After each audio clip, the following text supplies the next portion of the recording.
ریما شاہ آپ کو اپنے چینل پر خوش آمدید کہتی ہے۔ آج میں آپ کو مغربی افریقہ میں موجود ایک اسلامی ملک نائجیریا کی سرزمین کے بارے میں بتاؤں گی۔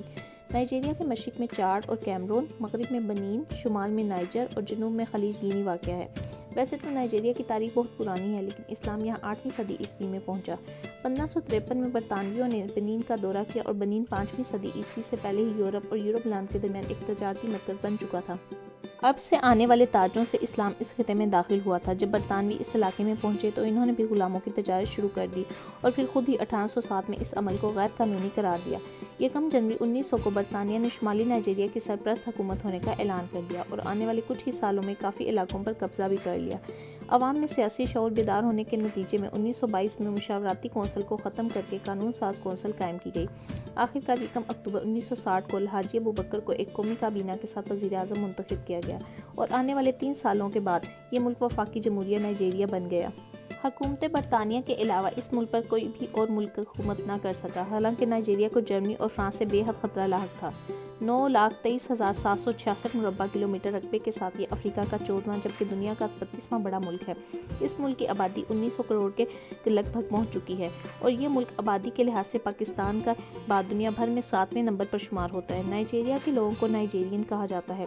برطانیہ سے آزادی کے بعد نائجیریا میں مسلمان عیسائیوں کے 2 گنا تھے، لیکن موجودہ رپورٹس کے مطابق کرسچنز اور مسلمانوں کی تعداد برابر ہونے کو ہے۔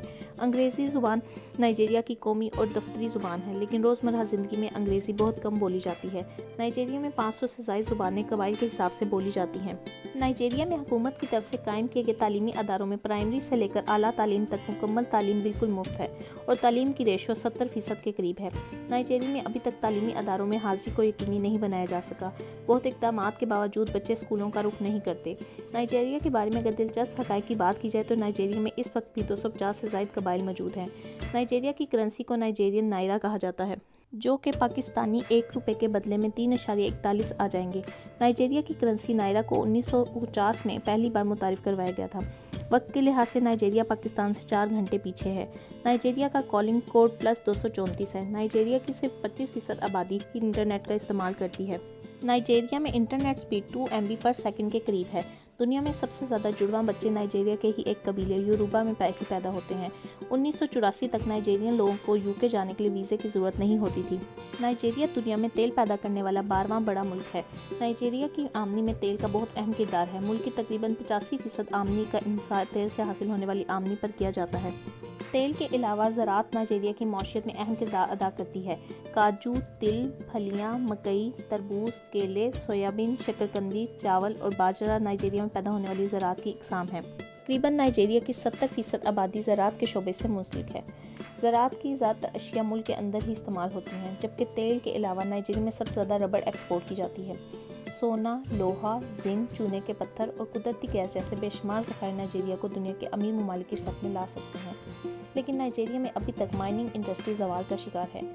بالی ووڈ اور ہالی ووڈ کا نام تو آپ نے سنا ہی ہوگا، لیکن دنیا میں تیزی سے ترقی کرنے والی انڈسٹری نالی ووڈ کے نام سے آپ لوگ شاید واقف نہ ہوں گے۔ بالی ووڈ کے بعد دنیا میں سب سے زیادہ فلم نالی ووڈ ہی پروڈیوس کرتی ہے، جو کہ نائجیریا میں ہی ہے۔ فٹ بال نائجیریا کی قومی کھیل ہے۔ نائجیریا کی فٹ بال ٹیم کو دنیا سپر ایگل کے نام سے جانتی ہے۔ فٹ بال کے علاوہ باکسنگ، کرکٹ اور باسکٹ بال نائجیریا میں کھیلی جانے والی دیگر کھیلیں ہیں۔ نائجیریا کی باسکٹ بال کے 10 پلیئر امریکہ کی ٹیموں میں بھی موجود ہیں۔ نائجیریا میں انسانی اسمگلنگ اور اشیاء سے یورپ منشیات کی اسمگلنگ عروج پر ہے۔ نائجیریا میں کرپشن پر پہلے سے کافی حد تک کنٹرول پا لیا گیا ہے۔ نائجیریا کے صدر محمد بہاری پر پچھلے 10 سالوں میں 150 ملین امریکن ڈالر کرپشن کا الزام ہے۔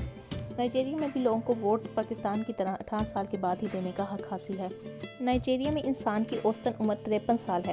12 دسمبر 1992 تک نائجیریا کا دارالحکومت رہنے والا لاگوس شہر نائجیریا کا سب سے بڑا شہر ہونے کا اعزاز رکھتا ہے، جبکہ ابوجا نائجیریا کا موجودہ دارالحکومت ہے۔ یہ ملک کے تقریباً وسط میں واقع ہے۔ نائجیریا کی تقریباً 20% آبادی شہروں میں رہتی ہے۔ زیادہ تر نائجیرین گاؤں میں رہتے ہیں۔ ایک چھوٹی سی تعداد جھونپڑیوں میں صحرا میں رہنے پر مجبور ہے۔ نائجیریا میں لوگوں کا رہن سہن دنیا کے دوسرے ممالک کے مقابلے میں بہت پیچھے ہے۔ نائجیریا میں لوگوں کو صحت کی بنیادی سہولیات نہ ملنے کی وجہ سے HIV اور ایڈز جیسی بیماریاں ابھی تک مکمل طور پر ختم نہیں ہو سکیں۔ نائجیریا کے کچھ اسلامی قبیلوں میں ابھی تک یہ رواج چلا آ رہا ہے کہ جب کسی لڑکی کی شادی ہو جاتی ہے تو پھر وہ اپنے ماں باپ کے علاوہ اپنے خاندان کے دیگر مرد افراد کے سامنے نہیں آ سکتی۔ نائجیریا افریقہ کا دوسرا امیر ترین ملک ہے۔ نائجیریا اور کیمرون کے علاوہ علاوہ ڈرل منکی دنیا کے دیگر ممالک سے تقریباً ختم ہو چکا ہے۔ یہی وجہ ہے جانوروں کی عالمی تنظیموں کی طرف سے بندروں کی ختم ہوتی اس نسل کو بچانے کے لیے بہت سے اقدامات کیے جا رہے ہیں۔ افریقہ کا سب سے امیر آدمی الیکو ڈینگوٹے کا تعلق بھی نائجیریا سے ہی ہے۔ افریقہ کی سب سے قدیم جبکہ دنیا کی تیسری سب سے قدیم کشتی بھی نائجیریا کی ہی ایک یوروبا اسٹیٹ سے 6500 سال پہلے دریافت ہوئی تھی۔ ریما شاہ اپنے ادارے اور چینل کی طرف سے آپ کا شکریہ ادا کرتی ہے۔ دنیا کی مختلف قوموں اور ملکوں، سیاست اور تمدن۔ مزید معلومات کے لیے میرے ساتھ جڑے رہیں۔ ملتے ہیں اگلی ویڈیو میں نئے عنوان اور علمی مواد کے ساتھ۔ تب تک کے لیے اللہ حافظ۔